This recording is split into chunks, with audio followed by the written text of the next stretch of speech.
The town of Plainville. Established in 1721 at the geographical center of Connecticut. So, all right. Well, tonight we have on schedule the Board of Education. We all have looked at the budget, your budget. You've presented it a few times, so we're pretty much aware of what goes on. We do have to review the capital. So, Robert, would it be advisable to do that first and then take comments after for other? I had sent Maureen an email, actually, regarding some questions I had about some specific items in their budget, which she's going to, I know she'll have answers for me tonight. So there's a couple of things I did ask about. So should we review the capital first? Does everybody want to do that?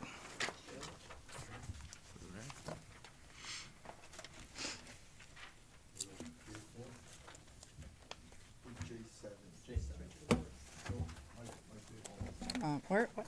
Okay. H. Send over to you. Okay. Oh, got it.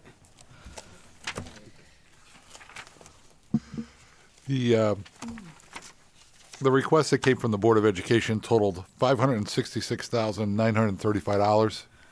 I sat down with Dr. Brummett, I think 1.5 times, perhaps 2 times, to go over the requests and to speak specifically about what she felt the priorities were if I didn't recommend the full amount. And after that discussion, I reduced the request to $412,050, and you have the list of those particular projects in front of you. After I did that, I did review that with Dr. Brummett as well, so she was aware of what I was recommending. Not saying she was happy with what I was recommending, but she she didn't yell and scream at me either. I would recommend that the explanation, the specific explanation as it relates to each of these particular items, perhaps be carried forward by Dr. Brummett or whoever she feels is appropriate. Perfect. Yep. And they have some knowledge on it, but they would have more knowledge on it. All right, Thank so you. I'm going to speak to it and ask Kevin to help me out with any technology deep questions. But the chart that I'm operating under is one of the ones that I used in my presentation, and it talks about the items that were initially requested and then what Robert and I came to an agreement about, the $412.50. And I'll just go item by item and certainly field any questions that folks have. We did keep in the district replacement cleaning equipment because last year we had no facilities budget whatsoever, so we were concerned that putting that out another year could lead to equipment breakdown and issues with facilities keeping up to cleanliness standards. The second item was the district security improvements, and these are additional cameras and door access equipment for $25,000. That is also part of that security grant that folks have heard me talk about. Again, still don't know if we're going to get that, but that is part of something that we'd get some reimbursement on if we were to get the grant and purchase those improvements. We took out the repointing of the high school. We took out the head-end AC units. That makes me a little nervous because those keep things cool for all of our, what's the right word? It's for the townwide data center. Right, so if those ever break down, then we could lose connections. But right now, we took it out, and we're hoping for the best on that. Automated field lighting we did keep in because the fields are used by a lot of folks above and beyond the school district, and we still are having some issues with folks not turning the lights on and off, forgetting to give us back the keys. And if we automate it, once we know what the schedule of the event is, we program it and the lights go off at the appointed time, and we don't worry about keys and other security issues. So we do think that's not only a good idea for cost savings, but, just field security and, saving us quite a bit of hassle getting some of those keys back and turning lights on. We get calls from the community at night saying someone forgot to turn the lights off at the field, and then we have to send someone in to do that. We have talked about a new secure entrance for PHS. It's the only school in the district, notwithstanding Wheeler once it's finished, that does not have a main entrance in which people go into a secure foyer first. Once you're buzzed into the high school, you're in, and you can go, though you're supposed to go to the office. If you're a bad guy, you might not go to the office. So we've gotten a lot of estimates on that, and ironically, the design, just designing it's going to be a fair amount of money. So we left that in, but the door is likely going to cost about $50,000 to actually install, because some of the work that needs to be done involves getting into walls that are pretty thick, that are bordering with a safe nearby, so there's a little extra work there. So we definitely want to at least get it designed, which will be something that grant could offset, but I don't think it's realistic given these cuts that we'll actually build that door next year. So design it and then hopefully put this in a subsequent capital request. We took out the Tafalon landscaping improvements. We did leave in the Tafalon reconfigure the chilled water piping. Unfortunately, that system's been problematic from the get-go, and it's too late now. It's past all warranties, and if the chillers are likely to fail if we don't make this fix. The Tech PHS displays Part 2, we had initially had put that as one big request last year, but when that got cut, we divided it in a 2-year plan. So half of them are done already from this year, and the second half would need to be done next year. We wanted to leave that in because a lot of the ones that are from 10 years ago are living on borrowed time, and it would be inconsistent to have half the school have brand-new monitors and the other half to have 10-year-old monitors, many of which are on their last breath, if not already breaking down. The Chromebooks, that's part of our Chromebook replacement cycle. I would hesitate to get off that cycle because Chromebooks last 3 to 4 years, and we are taking very good care of them. Our in-house staff repairs them, but we just have to keep up with that 3-year, typically 3 grades per year to keep that momentum going.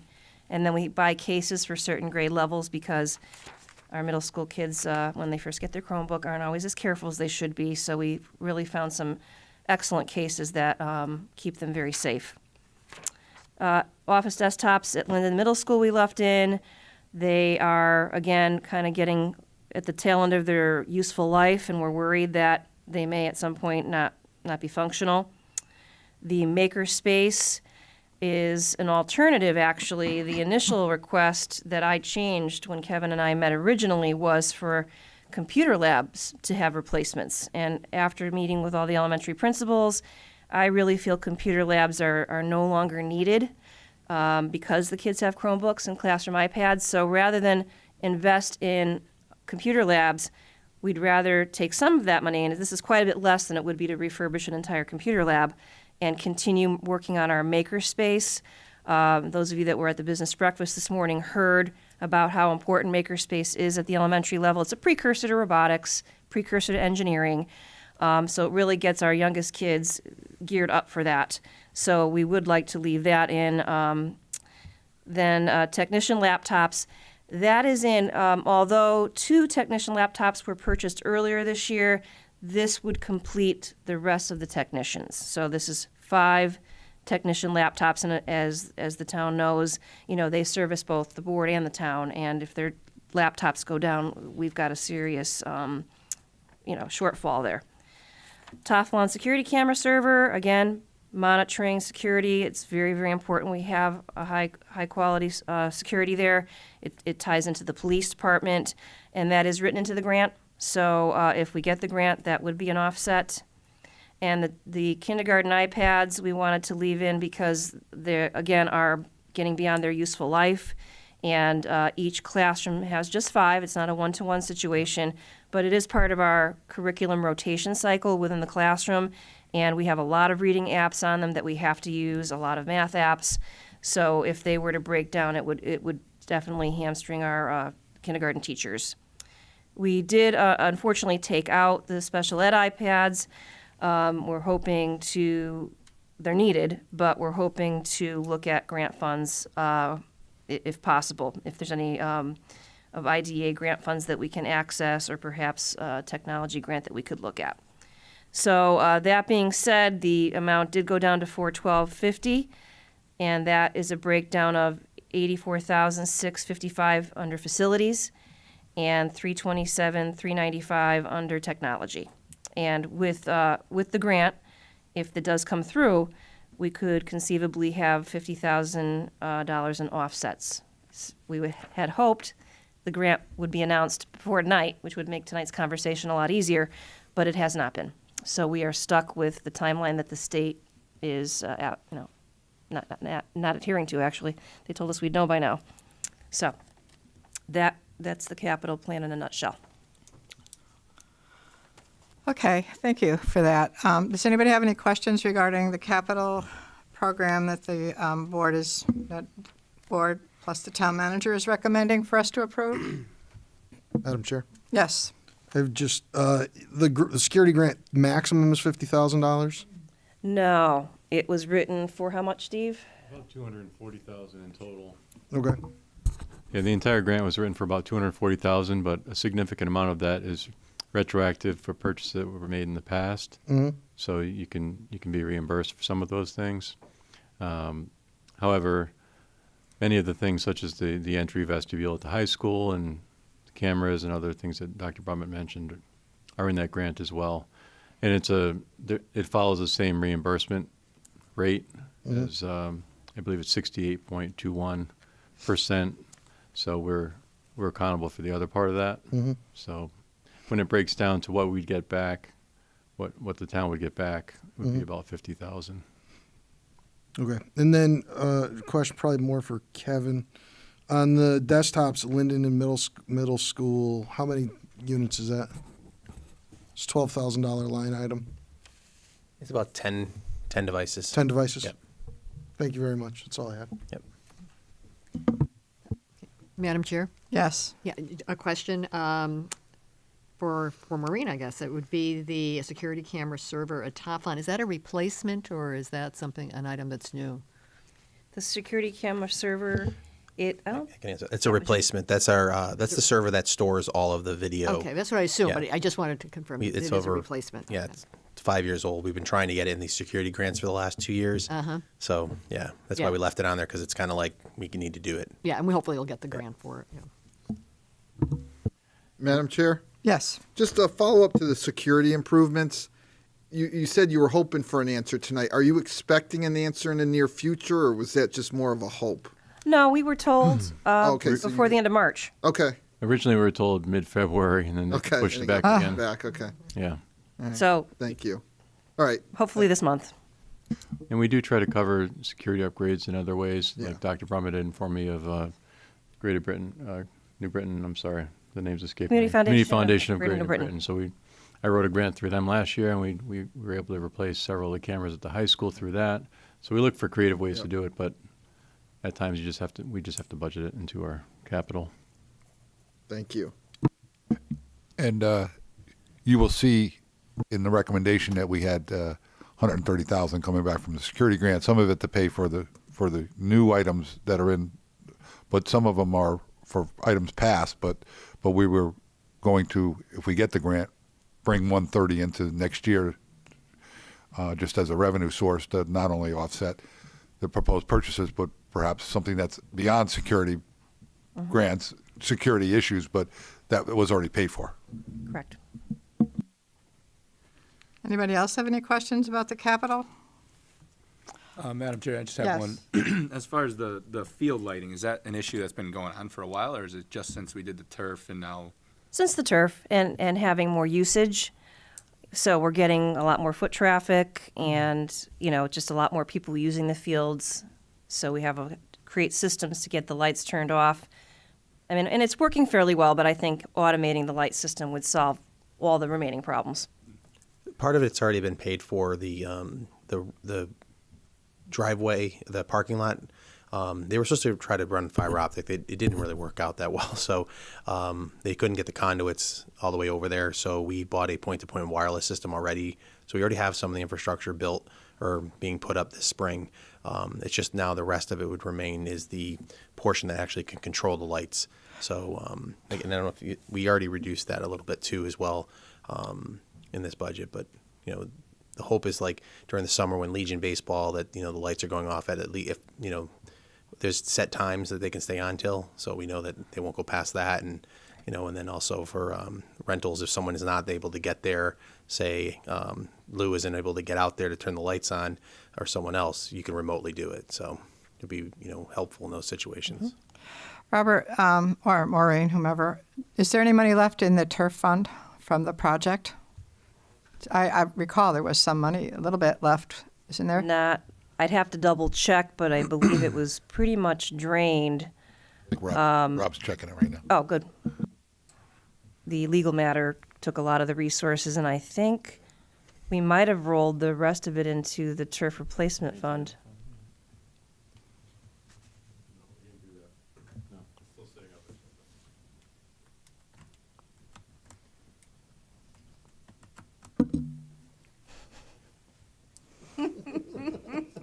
Sorry, I'm sitting. Carol's our mic monitor.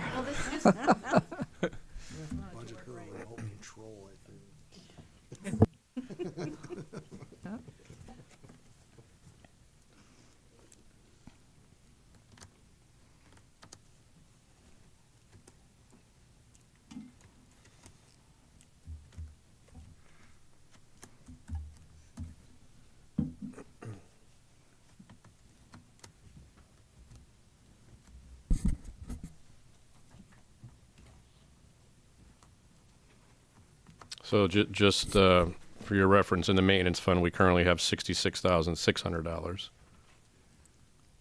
Is that the turf fund, the turf field project? No, actually, I'm sorry. That's a lot. That's in the turf maintenance, and so we do not have anything in the turf project anymore. We did roll that over. We did, So you were yes. correct, yeah. Yep. And that also includes proceeds from some of the banners on the field, so it's starting to build up. Right. Okay, just a thought.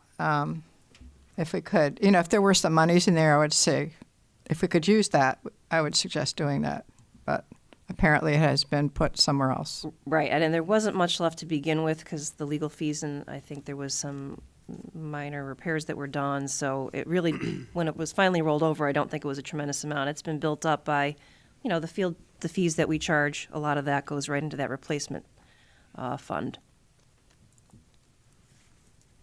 So is that an appropriate cost to charge to that fund? It's all I think part. it's I mean, those lights are only for the turf field. They're only for the turf and those field. funds come in because of the use of the turf field. So it's a little bit of a user fee that you charge for folks. So I certainly wouldn't have a concern about using those funds for that. Certainly, I don't want the authority to do so, but that's what's in the account, and I guess the only caution, just from being on the turf committee and hearing from the the engineering reports and whatnot, with the longevity of those fields, typically 10 years is about the max before you need to replace. Right. So they want. I've seen them go sure. longer. I've seen them last longer. sure. And there's a somewhat of a moratorium on types of turf fields right now. So we have no idea what we're going to be looking at by the time that rolls around to us. But it's my opinion this is a need that you have now, and there's funds there that were left over. If not to cover the whole thing, at least a portion of it, we should maybe apply that to it. Something we could think about. absolutely. Okay. I don't know who has ultimate authority over that fund. Is that a town maintained fund? We simply deposit agreed upon monies into that as they come in. Yes, yes. What we could do is check to see how much of it was rolled over, as Right. opposed to how much of it has been raised since the field has been in operation, and we can report that number back to the council. So Okay. maybe I would and that might be a good starting point for discussion. Okay. My recollection was that it was significantly less than $60,000. Oh, sure. I thought it was I'm I thought it was thinking in the like 20 $6,000 range. or $8,000 That's or what I'm thinking, too. $9,000. I mean, Pretty sure it was less than $10,000, but Yeah, But It's been a while since I looked at it. we'll Good. verify that number. That would be great. Okay. Thank you. I do have another question, and it has to do with iPads. What is the general lifespan for the usefulness of an iPad? Does it matter who the user is, or is it? It matters on the device to start with. I mean, the ones that we're looking to replace, giving an example, the kindergarten ones are iPad 2s. They're from 2000, and I just looked it up. They're about 9 years old. 2011, sorry. So, they're used every day in those by multiple students because they share 5 of them. They're only 16 gigs of storage. So when they try to put apps, we've run out of space. So we have to take a bunch off or put some on some. They can't use them to do any kind of recording. So that's where what matters is the use of it. If you're using it a lot. If I'm using an iPad and it's still working fine, and I'm using it mainly to watch Netflix or do some reading of books, and then the ones may be fine for you. But for the ones that we have for the students right now, the apps and the storage are really running out of space. The battery life is starting to go because the batteries are starting to go on them as well. So. And how many do we have? How many total do we have? The ones we're looking to replace, I think, are for just the kindergarten classrooms. It's 55 or so, or 60. 60 iPads? Yeah. Yes. It's 5 per classroom. And each school has a slightly different number of kindergartens. Oh, of course. Linden There's has more than 4 one and- kindergarten classroom per school, so. Yeah. Yeah. So it's a slightly different number. Yeah. Okay. And this question's for Maureen, and it also has to do with iPads. Yes. Has nothing to do with the cost of them or how long they last. I was reading recently, and it's not just recent, over the past few years, there's a concern about children and screen time and appropriate use of screen time, particularly in young children. And I was wondering what guidelines that you particularly use. I'd read an article from the American Academy of Pediatrics regarding screen time usage by children under the age of 7, and then from 3 to 5, and then 5 to 7. And there's a growing concern about that age group, those young children having screen time. And it's quite limited. Their recommendation is quite limited.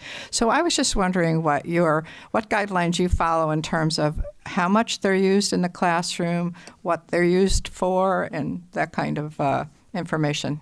They're only used for curriculum issues. So the kids do rotations every day, math centers and reading centers. So conceivably, each center's about 15 minutes, and they only get one hit at the iPad center. So if they're doing reading centers, probably 15 minutes a day. If they're doing both reading and math centers, the max would be 30 minutes per day. They don't use screen time for the rest of the day. The teacher may project from the smart board, but in the kindergarten classroom, that would probably be the max. And yes, I've read the research because I've written some iPad grants for preschool, and they're still considered a good tool, but not to be overused. I don't know if I've ever seen a specific minute recommendation, but I would say we would never go beyond 30 minutes a day tops. Okay. It's just, I was curious because there's a growing concern about children and uses of devices before certain ages and developmental delays because of continued use of a child looking at a screen. And of course, it's not all day in school, but then they go home. And there's more of that going on. So, That part we don't know. Not to contribute to what could be a problem for families and the performance of children as they start moving along. We're now introducing devices at a younger age, and it's becoming much a part of their curriculum and their school use. And is that becoming too much? I don't know. Our principals do send out a lot of proactive reminders to parents to limit screen time at night. For the reasons that you list, and the fact that let's go outside and play, and let's do other things besides being on an iPad. And especially when they're home, it's probably a game, not particularly educational. So we do recommend to parents to monitor that. Whether they do that or not is another story. Of course, you can't be a 24/7. It's just they are becoming, instead of a book, Yeah. or draw a picture using your finger on a screen or watching images on screens, and it's starting to become a concern for some. I just saw a presentation by Doug Reeves, a noted educational researcher, and he posed that to our group. What do you think? Is it better for a child to read a book or better for them to read the book on the iPad? And the answer was, it depends. Some kids are better. Personally, I prefer a book. I don't really ever read on an iPad, but some kids do much better with a book, and some kids do much better on an iPad when they're reading. Why that is, it's just a preference thing, or some kids can track better on an iPad, but at school we certainly expose them to both. But that was an interesting discussion point in that workshop I attended, that it really depends. It's like a preference. Some people swear by their Kindle, other people have no use for them, Right. Sure. Okay, well, that was just... Yeah, that's a good question. I thought it was a good time to talk about that with you. Absolutely. So thank you for that. All right, if we have no other questions, Madam are there any Chair, other I have questions? I have another question, just for Kevin. Okay. On the automated lighting, because I don't know how these lights are going to work. Are they the kind that turn on when it gets dark out, or are they going to be set They be times? they be scheduled based on the usage. So if someone was renting the fields or renting the baseball field or using any of the locations, they would then someone would go in from the facilities, would get that schedule of rentals and enter them in there. If there's a series of baseball games that are going to happen and they already know their schedules, they would put in there. If the weather changes, they could turn them off. It just is a way of being able to, automate the lights based on a schedule, not just, darkness and things like that. Okay. Yeah, the one problem I've seen with automated lights is when fall comes and the time changes. Yep. And people don't go back and change the scheduling of those lights, then places are dark. This would be for in a period. our system that we use. Our facilities department uses it daily. It manages our all of our buildings.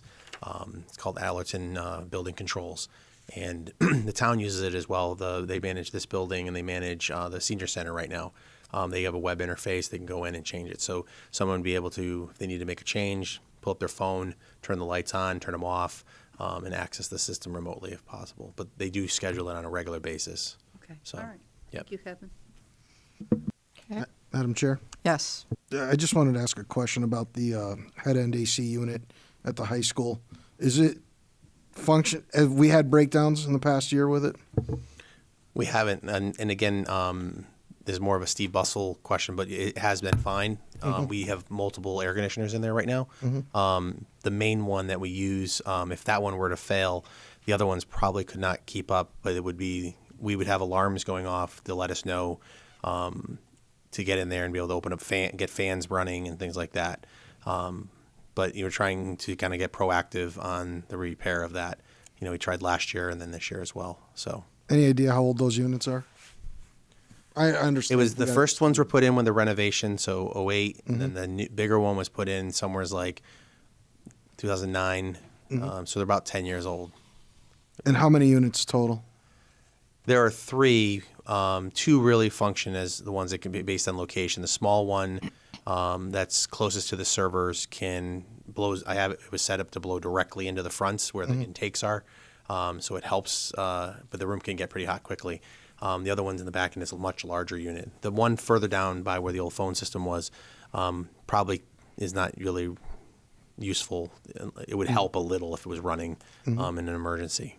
So, Are these units running every day? yep, 24/7. All winter? 365. Yeah, Yep. that's what I figured. Yep. All right, thank you. We have the same unit. We have multiple units, but the two locations that have the most imperative ones are that data center and the one in the police department. We just we just added one in the police department because the other one was failing as well. So, and thank God we did, because the older unit failed this winter. So, Okay. All right, thank you. Any other questions regarding the Capitol? Madam Chair, Yep. I just have a couple questions about Sure. some of the smaller line items. For the Chromebook cases, I know that last year we didn't buy Chromebooks. Last year we bought cases. Are the kids tearing through those pretty quick, especially in the younger grades, or are we seeing that they last? I mean, are they usually handed down afterwards, or? the cases stay on the device. They're about $20 a case. They're in There's zip-on cases that's the device stays in at all times. So when they unzip it, it opens up, and then it zips back in. And it should for the life of the device. This is what it is. So when we buy new ones, we buy new ones for the devices. As we move forward, we started right now. The freshmen all the way to 6th grade have these zip-in cases. 10th, 11th, 12th right now have the older slide-in cases. So we're trying to just kind of phase them forward. And as we buy replacements, we're buying those along with it. So, Are they generally pretty universal? Like if Chromebook comes out with a new model, have they generally? when I make a decision on the device, usually they have a case that Already fits. ready. Yeah. Okay. Yep. And then just about the technicians' laptops, I know you said that you bought 2 already this year. Is that something that we put in capital last year, or was that from a different line item? That was out of the town capital budget. Shirley Osley was able to put the money together for myself and for Dan Demers to get 2 laptops this year. All right, thank you. Yep. Anybody else have anything? Okay. Thank you for all those answers. That's helpful. So I did, we've all had a chance to look at the board's request for their operating budget, correct? And I did have some questions that I sent over to Maureen this afternoon, and she was going to put some things together for me. Yes, I did. So do you have something that? Sure. Well, I don't have anything to hand out, but Okay. but I can speak to your questions. Okay, well, And then- let me then tell my Okay. folks here what I asked for, because then we'll all be knowing what we're hearing. Okay. In reviewing the board's capital, and their operating budget, I looked at a number of different items, of course, and there were a couple of objects. They identify things as their object codes. So there were a few that I asked Maureen for some more information on.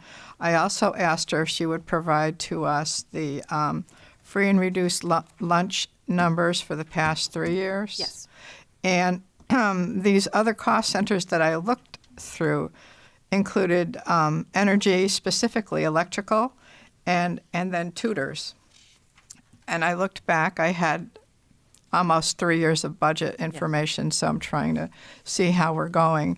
I asked Maureen to provide me 3 years of budget information regarding the electrical account object 6221, and I asked her to do the same thing for tutors, which is object 1115.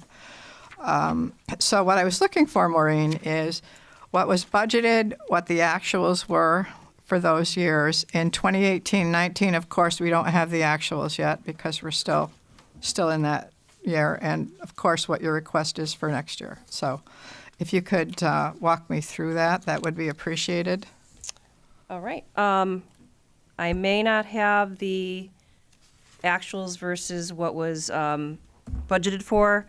I do have a 3-year analysis, and I would imagine they caught your eye because some of them have gone up. But I can get, as you've noticed, Sam is not here tonight. He's in Florida. And when I asked him to get me the detailed information, he was unable to do that remotely. But Oh, okay. can at Well, least- I mean, we can, If you look on B8 and 9, you'll see most of those. I'm sorry? If you look on page B8 and B9 of the budget book, you'll see most of that. Is that a town budget book? Okay. Oh, I have all that. I just don't have the actuals versus the. So it's the same 3-year budget cycle that we have for all the other town departments. It's the budget actual for 18 Oh, okay. by object code, and then the budget for this year and budget requested for next year. Okay. The one, it doesn't go back to 16, 17, though, does No, it does not. It only goes back to 18. 17, 18? Yes. Okay. Okay. 8 and 9. Okay, so let's, can we start with the, with code 6221, which is the electrical place? Sure.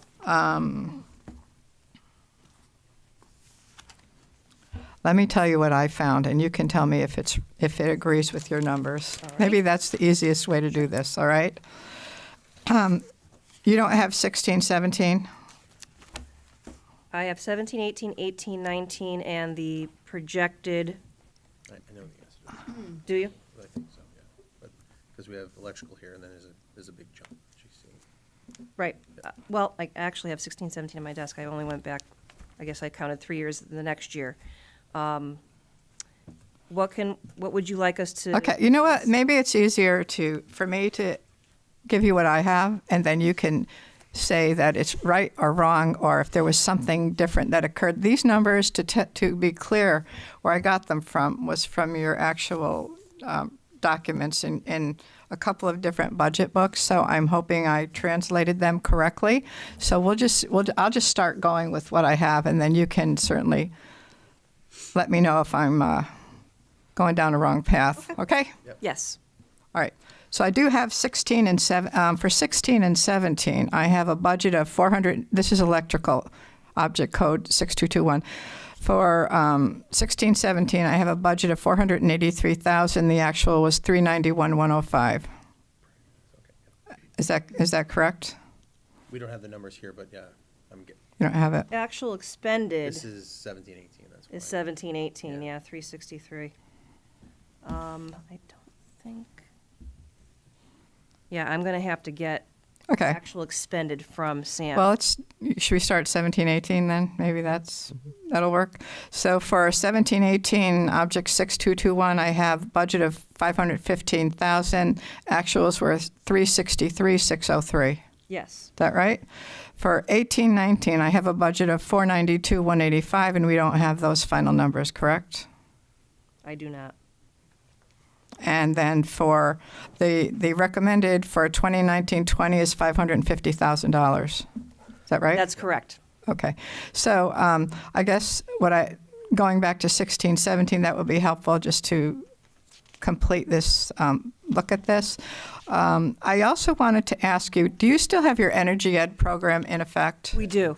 We Okay. do. It's in a maintenance model, but we celebrated our $2 million in cost avoidance this year. So it's still in effect. What, as I reviewed this in preparation for tonight's meeting, I noticed a decent-sized jump to this year's request. Yep. So I called, obviously I called Steve Bussell, and the issue at hand is we had a 4-year contract that expired in December, and when we renewed that, the company that we used to go with is out of business because they went underwater. I guess they weren't charging us enough. And the newest contract that we negotiated is quite a bit higher, unfortunately. And it's really the cost of electricity. It's not our usage, it's the actual cost. So You can get rates for what's generated. You have to pay for delivery, CLMP, Right. the delivery charge. Right. But you can shop around for lower rates, and that's what he's done. So if you were to go based on CLMP's current rate, it would be even higher than that. Okay. So he is still lower than the current rate, and he has a 4-year locked-in price for that. Okay. So here's where I'm going with this. We went through the town's entire budget, and the library was able to save $14,000 in electricity. They reduced their electricity line for next year by $14,000. Buildings and grounds also had a reduction of $15,000. So what I'm trying to get at is, why we're going up? well, clearly you're a larger entity than the town, and I don't know if our supplier is the same as the Board of Ed supplier. There's all those questions to be asked. But I do know that you put in the Energy Ed program, which saved cost savings along the way, but it's continuing, your budget's continuing to climb. And actually, at the end of the year, at the end of 2016, your budget versus your actuals, there was a difference of $91,895 in unused budgeted funds. And in 2017, 2018, there was $151,397 of unspent funds. So I'm just trying to get an idea about some of those things. The other complicating factor is back in, let's see here, I believe it was 16, 17, or let me get it to that year.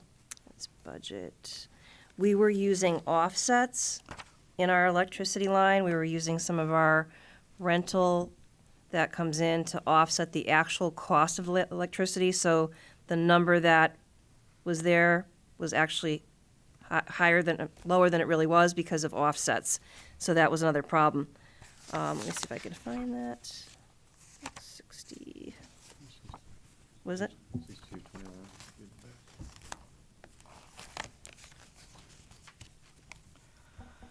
6121. There it is. So back in 1718, Yep. we had an offset of $95,000 because of the leases for Oak Hill. Sam just chose to use those offsets there. First of all, we no longer have Oak Hill at Toflon, and then subsequently, he's using those offsets elsewhere. So that also inflated electricity costs, even though the increase wasn't that much. And in fact, in that year, our costs went down. But long story short, I think the combination of the offsets changing and the rates going up, I think there is an impact too about the Wheeler project. The rate, there's more electricity usage at Wheeler right now because of all the construction and. Sure. Well, we don't have those numbers yet. I'm just looking at those that we have your actual budgeted versus what at the end of the year where that line item ended up. So Wheeler, that's a whole different thing from what they're doing over there. Okay. So if we can look at the tutor line, which is object 1115. Yes. I did a similar look at it. And in 2015-16, I didn't have the budgeted number for that, but the actuals was $369,124. Yeah, we have it as line 1128. There's a couple of One, different one, lines. Well, I had it, tutors in your object code of 1115. That's homebound. Certified homebound tutors. And that's a pretty low item. Yeah, that's only a 51. Oh, I-9, it is 1128. oh. The bigger ticket That item year, is- it might have been under a different number. I'm not sure if I got that object right, so I apologize for that. All right. In 2016-17, the budget was $533,536.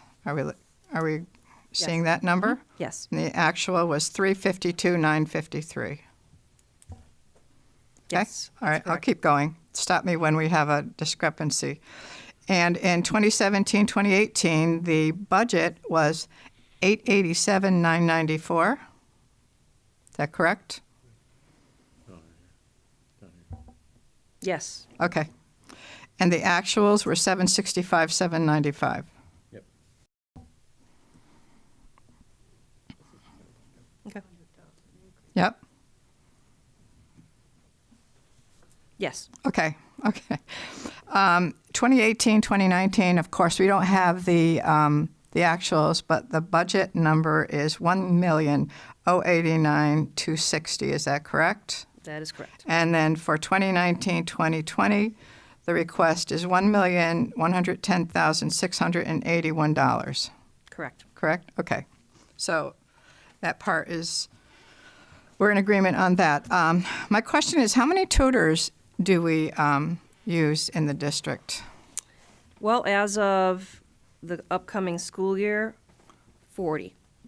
40? Correct. And what is their rate of pay? Are they paid by the hour? Or are they? Their hourly rate, and it ranges depending on their experience. They all have to, with one exception, have a bachelor's degree. So the range of pay is about $23 an hour to $28 an hour. $23 to $28. And does that rate depend on the subject matter, or is it just their longevity in doing this? You give Correct. them a little bit of That's increase it. every That's year? all it or is. Yep. As long as they've been doing All that? tutors get paid at the same rate, be it special ed tutor, math tutor, literacy tutor, they're all at the same rate. Okay. And how many children are involved in this program generally? If you have 40 tutors, how many children would they particularly be helping with? It depends. I would say at the elementary level, tutors, each individual tutor sees probably 25 to 30 children a day approximately. They would meet with the children in small groups in the classroom and they work all day long, so every half hour they're moving to a different classroom. And the group sizes can vary depending on the issue, because they work with children who are in need of remediation typically. And they also do some assessing of kids who are in a remediation program. So long and short of it is they probably see 25 to 30 kids a day. Is this every day? Every day, yes. And at the middle level, there are fewer, and most of our tutors are at the elementary level. The other component of tutors, and which is why there was a significant increase over recent years, is one of our obligations, because of the increase in behavior issues statewide, nationally, to have registered behavior technicians, and they are paid like tutors, and they are didn't exist about 4 years ago. It's a new concept that came about with some legal cases statewide where the parents felt there was kids not getting proper behavior management, not in Plainville particularly, just statewide. So this new iteration of tutors, registered behavior technicians, has come forward, and now we have to provide that at all of our schools. They didn't exist, like I said, 4 years ago. They are folks that are not all college graduates. They are typically, initially were paras, and then we noted that they had the potential to have a higher level of skill set, so they receive in-house training, and once they pass an in-house test, they can become a behavior technician. What do they do all day? They typically monitor behavior plans. They go into a classroom, make sure the teacher is using the behavior plan with fidelity, analyze the student data, make recommendations about changes to the plan. But it's a very important role. But when they transitioned into this line, it significantly increased the tutor line. I believe. How many of those are there? I would say every elementary school has 2, and at least 2. And I would say middle and high 2, so approximately 10. So it's 10 district-wide? Yes. Okay. And are they paid at the same scale as the other tutors? They are. They're paid the same as a tutor with They a are. degree? Correct. Because they have to go through a specialized training, and in some cases they have to pay for some of that training out of their own pockets. But their motivation is if they pass the test, they can be registered behavior technicians. And are these considered full-time positions if they're there every day? And Yes, are they there the whole school day? They are there approximately 25 to 30 hours a week. Do they receive benefits? Yes, they're eligible to receive benefits.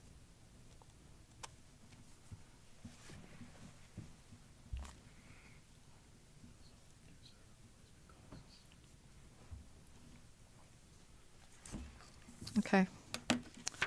Madam Chair, Okay, sure, go ahead. thank you. Can all the parents that I know that have kids that need tutoring, the parents are charged a fee for the tutoring that they receive. So what is the fee of the parents?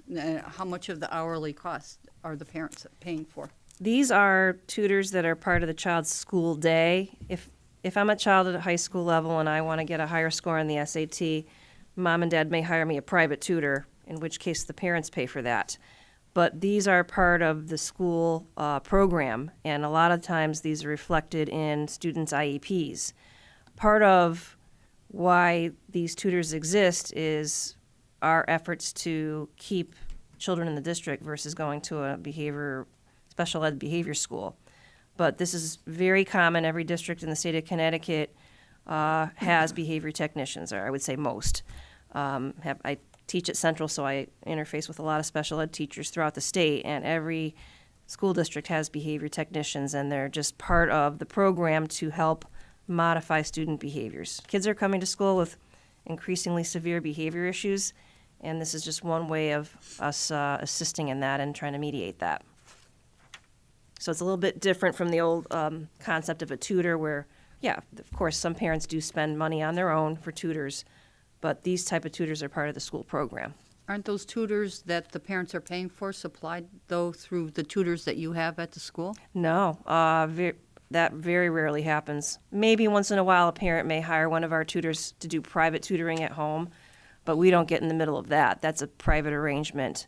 The tutors that we have work typically just during the school day.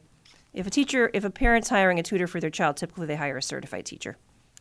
Okay, thank you. Any other questions about this little conversation I brought here tonight?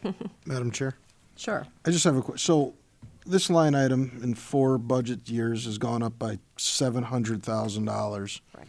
How many tutors did we have 4 years ago versus what we have now? I can go back to, we had back in 17-18, in 16-17 we had 36 tutors, and 17-18 we had 45, and that was the big jump when we added the behavior technicians from 2016 to 2017. So our tutor population expanded by the inclusion of behavior technicians. So that's the year where that cost started to get higher. And since that time, we're hovering around 40. Is that a bargaining unit? It is. They're part of the tutor para bargaining unit. Didn't all that time did they renegotiate? There was some, general increases. They don't have significant increases. I think this year there's only a 2% overall increase in this line. The real impact came 2 years ago when people transitioned into that line. The other problem too is, like I've said to other items, the offsets have moved around. So back in 17-18, we had about $400,000 in offsets to the tutor line, and that was how we used some of our open choice money. Sam has now realigned that to mostly salaries, teacher salaries, I should say. But yeah, in 17-18, for example, the tutor line went up 66%. It was a dramatic increase that year. Yeah, that at 17-18, it went up to $887,000 from the Exactly. previous year, Yeah, it was a significant which is increase. $250,000, more than that. 300. It's over 300. $354,000 Yeah, actually. 350,000. Correct. So that's okay. It is what it is. It is. It's an increase, and it's. I have looking at the budget book from that year, and it says that we moved paras who had gotten that advanced training into this tutor salary schedule because of the registered behavior technicians. The other thing too that has increased along with the RBTs is, as I've mentioned before, our ESL population has increased, our English language learners. So we have hired a few tutors to deal with that. That's goes up every year. And we also have had some students with hearing impairments come into the district. So we've had to hire a captionist, which is a very highly specialized tutor who literally takes notes for the student.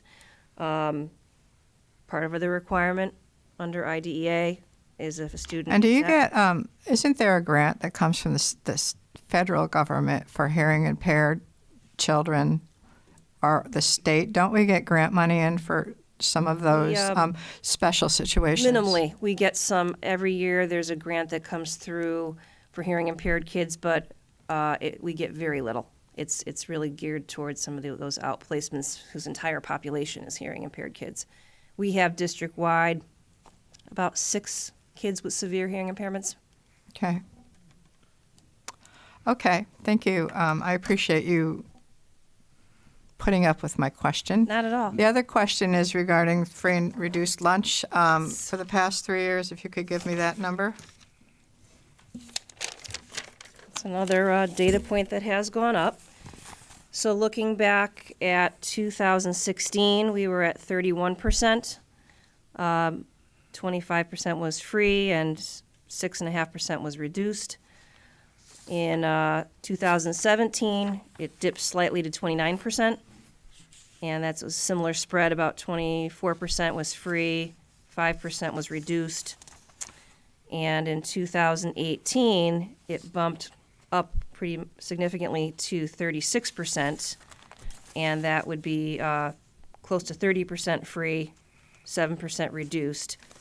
And a quick look this year at our current rate, typically we report to the state at the end of the year, but when you look at us right now, as of February, we have 29% of our kids on free lunch and 8% on reduced lunch, so it's 37%. And that's district average. Linden has well over 40%. because of the community in which that school feeds into, and Taflon may be more on the 27% level. So it's varies a bit from school to school, but our district average currently is 37%. And in the time I've been in the district, I think when I first came here, we were like 10 or 11%. Yes, So I remember it's been that. Those numbers have significant. steadily been increasing. They have. It's gone up this year. Probably one of the reasons is that students are auto-enrolled. If they're already in certain programs, those students now come down from the state. Those parents didn't, if they didn't apply in the past, they may not have got the benefit. Okay. So, and we've also, every year, it changes how well the message gets out to get your paperwork in and do. We made some pushes a few years back to try to make sure everyone knew about the programs, and I'm not really sure why last year's was that much lower. And a parent has to fill out a document about their income, and certain if they cases. fall under a certain income guideline, Yes. that's when the children qualify for these programs? Correct. And our lunch services handles that. But as Kevin mentioned, if a child's in foster care, any type of DCF situation, they're automatically eligible. So those kids are automatically processed and sent to us as pre-qualified. So right now, it's almost 1/3 of our student Correct. body is approaching 40% that Approaching qualify 40%. for that? It certainly is. Back to 10 years ago, from 10%, Yep. No, I know it 30%. was significantly different. very different. The benefit of it is that E-rate funding that we do get increases. So we're at like 60% reimbursement for next year. So the more we spend on E-rate, because of those are the numbers they use to justify how much money the federal government gives you, we get more dollars back. Okay. And that's probably why we're getting DCS money this year that Well, districts aren't. Yeah. And the way I look at it, it's an indicator of families' income in the town. So if we It have absolutely is one of them, this yes. many children and their families fall under certain income levels, it's another one of those indexes that It is. tells probably a very accurate story of what's happening. Okay.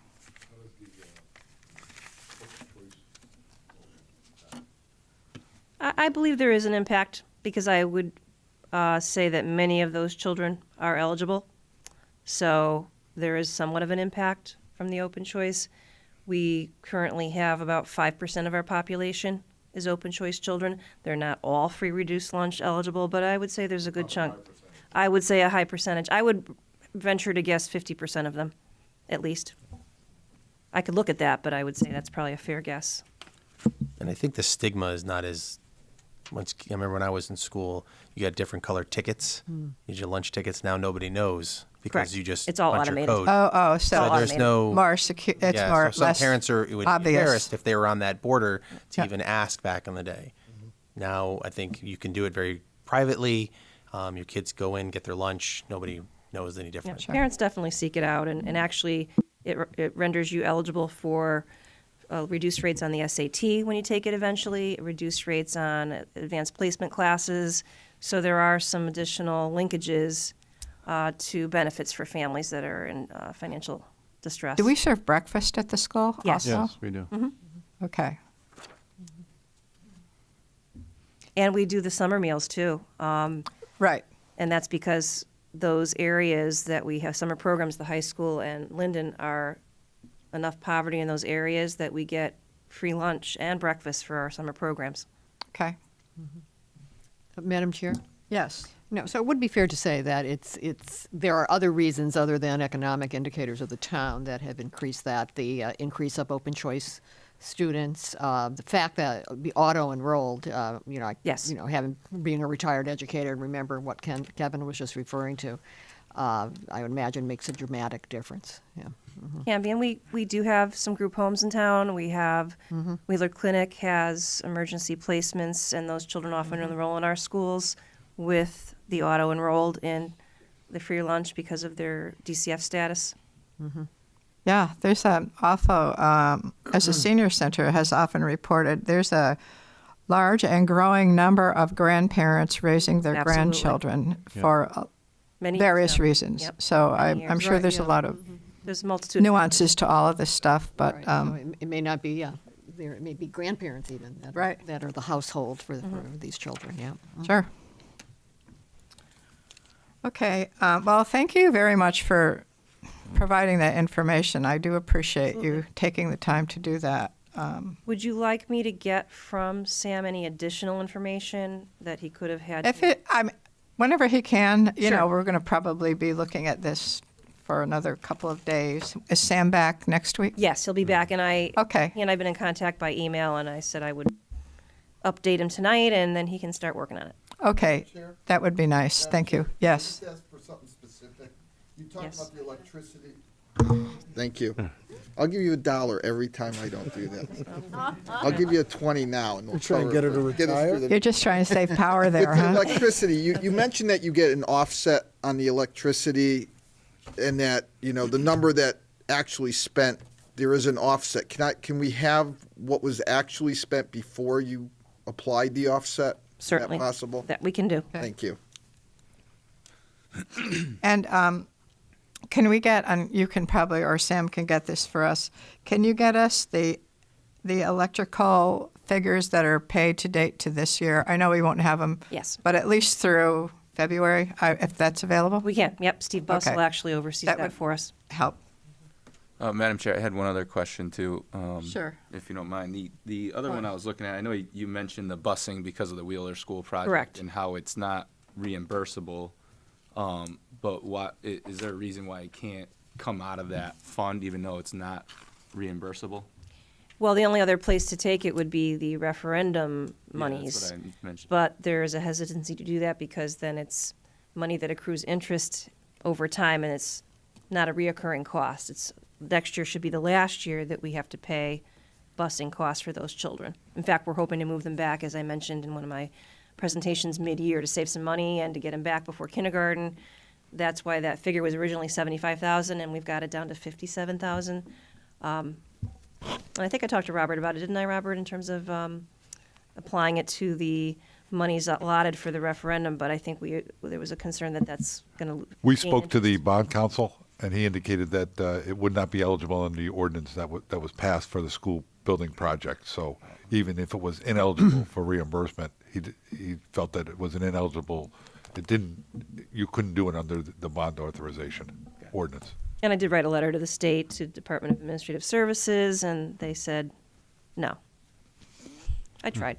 Because we did look at that option We did. of even if it was non-reimbursable, do we want to do it under the school building project? And we went to the bond council, and he indicated that even if you passed the resolution, it wouldn't count. Yeah, I just, in my eyes, it's part of the construction, it's part of. It is. It's a cost incurred because of it. We would normally have not that expense, but unfortunately, it's just one of those things. And we tried to make that argument. Perhaps if we had included it in the original ordinance, that it would cover, transportation costs, it would have been, but since it wasn't specifically mentioned, his opinion was that we couldn't do it. Thanks. All set? Yep. Okay. Madam Chair? Yes. I have 2 line items I have questions on. 1127 monitors. When I look at this line, I don't understand. In 17-18, we expended 107,000. We budgeted 31,000. In 18-19 this year, we budgeted 31,000 again, and we've already spent 99,000. One, why ask for 43 if we're clearly expending well above that year over year? And if there's some kind of offset or whatever that's being used to explain that line item, then why do we need an $11,000 increase to that line item? What number is it? 1127. 1127. Oh, there it is. There's lunch monitors and security. Yep, we had to add bus monitors this year because we realigned some bus routes to save money. The downside of that is kids are tighter on the bus, misbehaviors have increased. So that's why that's gone up. It looks like in my offsets, we do use a $40,000 offset from Plainville Dining Services, our food services program, because some of those monitors are part of the lunch program, and you can offset with dining services money. So the true expense is about $83,000, but $40,000 of that is an offset. Even though in 17, 18, we spent 107, and year to date, we've spent almost 100. So how's the actual actually 83,000? Well, that is a question I would have to ask Sam. We've got security in there, we got residency in there. I don't know why there's a differential between what we've expended this year, and I don't know if the offset's been impacted yet. Are you looking at this year's numbers? I'm looking last at, year's? so if you go to page, I'm looking at page B8. To date. That number, like I've seen that in a couple places, it seems like it's high almost everywhere. It's like, it's almost like at the end of the year costs would almost be like projected. We have encumbrances in that number already. Okay. And it's very possible that it may not be used, which is why the end of the year numbers could be lower. But So, I but would as of verify now, that. it's, right. Yeah. And then in line 1199, other non-bargaining, excuse me. What's the reason for the 12% increase? Is it addition of staff? Is it steps? Okay. We did add a job coach. Previously, that was grant funded. The grant was a one-year grant. We also used to have an offset on that line of the technology offset of $50,000. Because of the SRO, we no longer take that offset or get that offset from the town, so that's also driven up the cost there. So it's a combination of a loss of offset and the addition of a job coach. So those are the two major implications. I think we also are allowing one of our technicians to get an equity adjustment.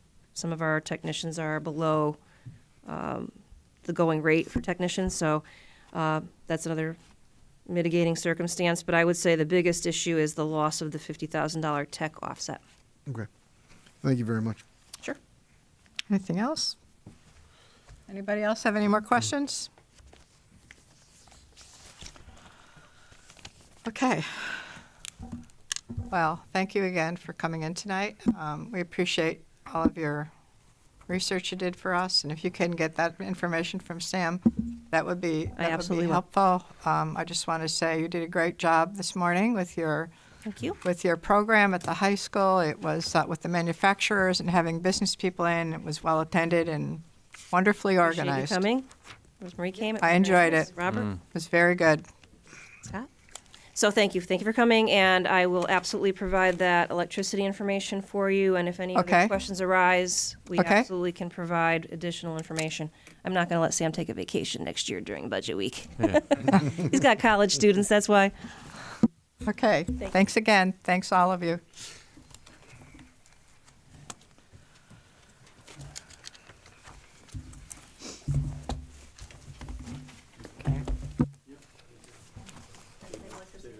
Okay.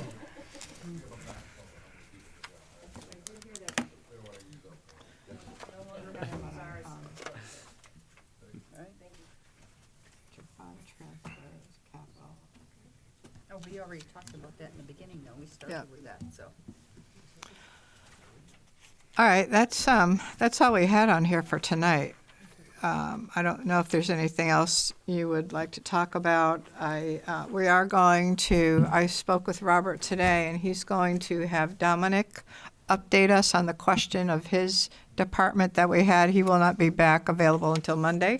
I thought maybe we would have a work session at 6:30 just to cover the questions that Dominic had. Yep. You know, that you had for Dominic.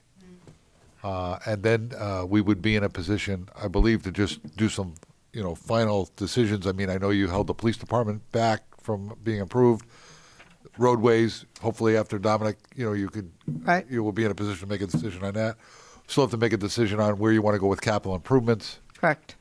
And I know that, and whether you want to make any adjustments to revenues at this point in time. We talked about possibly bringing in, depending on how you wanted to handle the police overtime, whether you wanted to Right. just leave the expenditure there, not offset it with a revenue, or whether you want to take the expenditure out, whether you know, those kinds of things. One of the things that, you know, just food for thought, we talked last night about the EDA fund being, you know, that we had loaned them 80,000 or given them 80,000 with the hopes that, you know, and they're pretty flush at that point in time. You know, maybe there's a consideration of bringing back one time an amount to cover perhaps the busing for 1 year, you know, to match that up because of one-time revenue against a one-time expense. I would feel comfortable with that if you know, the transportation for Wheeler students, you know, it wasn't covered under the you know, the ordinance, but you know, if you're saying, well, do you want to pay it out of general operating expenses, which is where it's going to come from? It's going to come out of Well, it's in Maureen's budget, right? Right, but That do you want to increase? offset that? You know, offset the impact of that by perhaps bringing back in some one-time revenue from the Economic Development Fund, which has a little bit, you know, is doing well, and we don't have anything on the horizon right now. So, you know, you have money sitting over here that you could use for a one-time expenditure. I wouldn't want you to use it to lower the mill rate unless you tied it to a specific item, and we know that this busing is only going to be a one-year item, if you know what I'm saying. And what's it, 52,000, 57,000? I thought 52. I think it's 52. It went down to 52. okay. Yeah, I thought So maybe 50. You could bring 52 in from there, and you know, or you can, you know, or you can use. The other thing is you can bring that, put it into the unassigned fund balance, and then use another 52,000 on either the unassigned fund balance, with the understanding that next year you're going to bring that back down minus 52. So, for example, if you decide to use the other $100,000 for the overtime, which brings it up to 300,000, and then you add another 52 to that by bringing back the EDA fund, or you know, with the idea that next year your starting point would be 300,000. You would show on the revenue as a transfer in or use of fund balance. So there'd ultimately be no increase, no decrease as you go from year to year. Right. Right. Right. She said it. We heard it. Madam Chair, one question. I'm sure I can look at a dashboard. But what is our current fund balance? I don't remember. I'd have to look it up. Of the general fund? Yeah. What is the fund balance? I know we're Yeah, really. Give me 1 second. Or it's just the one number I can't remember right 8 now. million? I don't remember off the top of my head. 7.6, 7.6, something like that. Madam Chair, while he's looking that number up, just a question. If we meet with Dominic Monday night, do we want to pick a night over the next week or week and a half to meet to finalize the budget? Finalize it? Sure. I know that you have a commitment. Next Wednesday will not Next work. Wednesday? I have Okay. Parent-teacher conferences. We have. It's going to take a long time. We're going to be recommending that we have a public hearing on your recommended budget, either Monday, April 8th, or Tuesday, April 9th. Okay, so keep that in mind. In order to meet that, legal notice needs to be in the paper by April 4th to meet either that April 8th or April 9th meeting, which means that the council has probably up until March 28th to make a decision of what you want to recommend to the public hearing. Okay.